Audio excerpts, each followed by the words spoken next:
Le pape François va maintenant prononcer son homélie.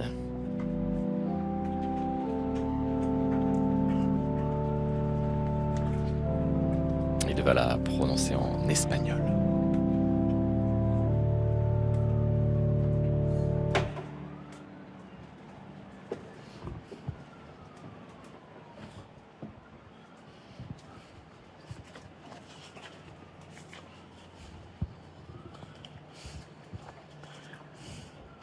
Señor, qué bien estamos aquí.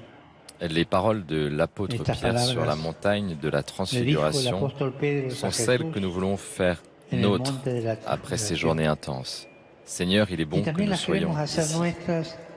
C'est beau tout ce que nous avons vécu avec Jésus, ce que nous avons vécu ensemble et comment nous avons prié.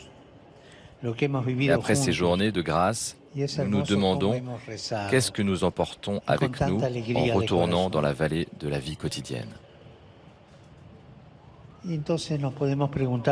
À partir de l'évangile que nous avons entendu, je voudrais répondre à cette question par 3 verbes. Briller, écouter, ne pas craindre. Quisiera responder a este interrogante con 3 verbos, siguiendo el evangelio que hemos escuchado. ¿Qué nos llevamos? Briller, Jésus est transfiguré, et dit le texte, son visage devint brillant comme le soleil. Il venait d'annoncer sa mission et sa mort sur la croix, brisant ainsi l'image d'un Messie puissant et mondain, et décevant les attentes des disciples. Maintenant, précisément pour les aider à accepter le projet d'amour de Dieu qui vise à la gloire par le chemin de la croix, Jésus prend 3 d'entre eux, Pierre, Jacques et Jean, les conduit sur la montagne et est transfiguré. Son visage devient resplendissant et ses vêtements blancs.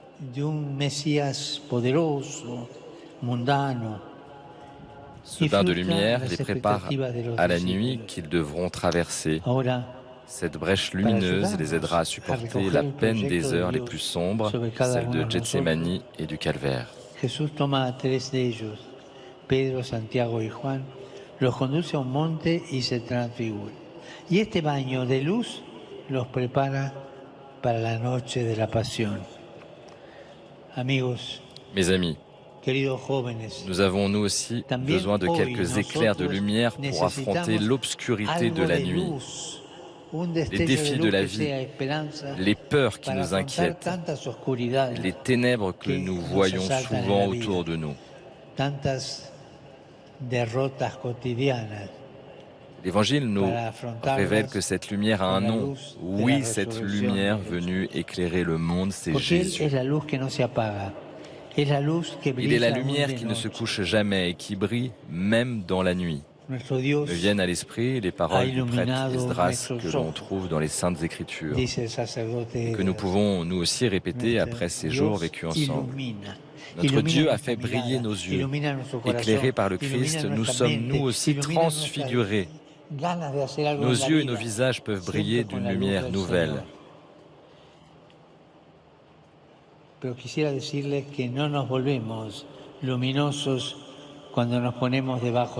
Frères et sœurs, c'est ce que l'Église et le monde attendent de vous. Que vous soyez des jeunes rayonnants qui portent partout la lumière de l'Évangile et allument les lueurs d'espérance dans les ténèbres de notre temps. Je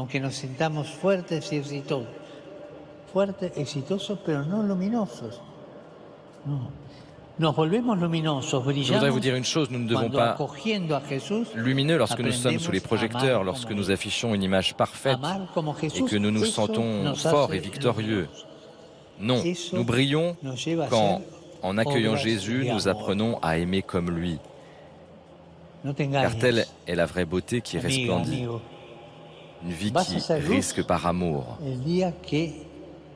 Un philosophe a écrit que la beauté du message révolutionnaire du Christ consiste à trouver aimable même l'objet non aimable.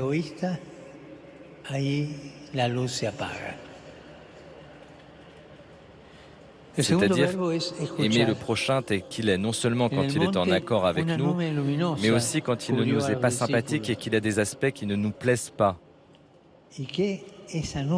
Avec la lumière de Jésus, c'est possible. Escúchenlo. Este es mi hijo amado.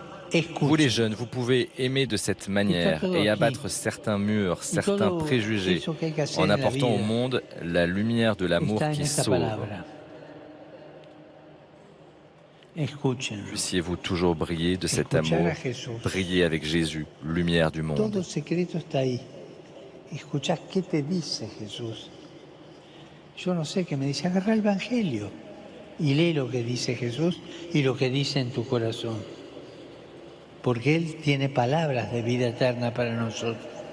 Él revela que Dios es Padre. Le deuxième verbe est écouter. Sur la montagne, une nuée lumineuse recouvre les disciples et la voix du Père indique que Jésus est le Fils bien-aimé. Le commandement que donne le Père est simple et direct. Écoutez-le, tout est là. Tout ce qu'il y a à faire dans la vie chrétienne réside dans ce mot, le dernier que le Père prononce dans l'évangile de Matthieu. Écoutez-le. Écoutez Jésus dialoguer avec lui, lire sa parole et la mettre en pratique, le suivre. Parce qu'il a pour nous des paroles de vie éternelle. Parce qu'il révèle que Dieu et Père est amour. Parce que par son esprit, nous devenons nous aussi des enfants bien-aimés.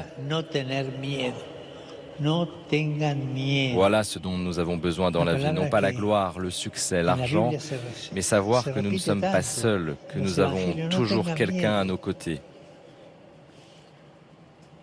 Commencer et terminer la journée avec la certitude de l'étreinte du Seigneur. L'écouter, croire que nous sommes aimés et accompagnés d'un amour qui ne fait jamais défaut.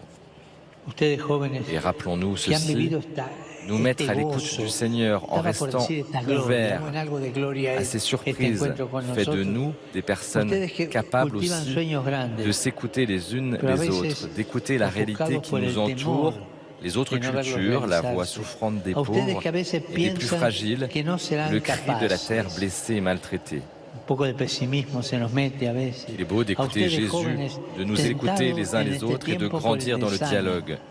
Dans un monde où tant de personnes voyagent enfermées dans leur solitude, ne pensant qu'à elles-mêmes.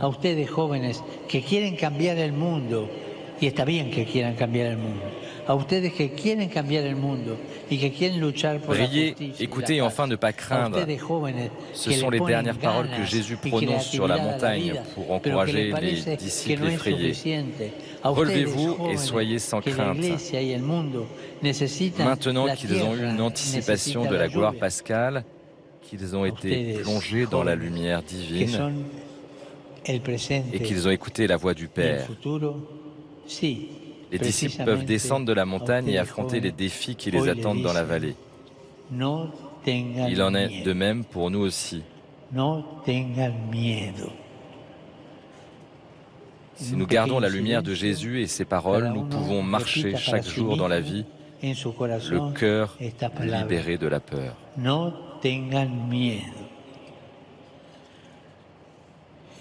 Queridos jóvenes, quisiera mirar a los ojos de cada uno de ustedes y decirles, no tengan miedo,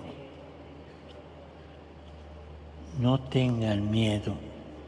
Es más, les digo algo muy hermoso. À vous jeunes qui cultivez de grands rêves, mais souvent obscurcis par la crainte de ne pas les voir réalisés, à vous jeunes qui pensez parfois ne pas y arriver, à vous jeunes qui en ces temps êtes tentés de vous décourager, de vous juger inadaptés ou de cacher la douleur en la masquant d'un sourire. À vous jeunes qui voulez changer le monde et qui luttez pour la justice et la paix. À vous, jeunes, qui mettez votre engagement et votre imagination, bien que cela vous semble ne pas suffire. À vous, jeunes, dont l'Église et le monde ont besoin, comme la terre a besoin de pluie. À vous, jeunes, qui êtes dans le présent et l'avenir. Oui, précisément à vous, jeunes, Jésus dit, soyez sans crainte, n'ayez pas peur.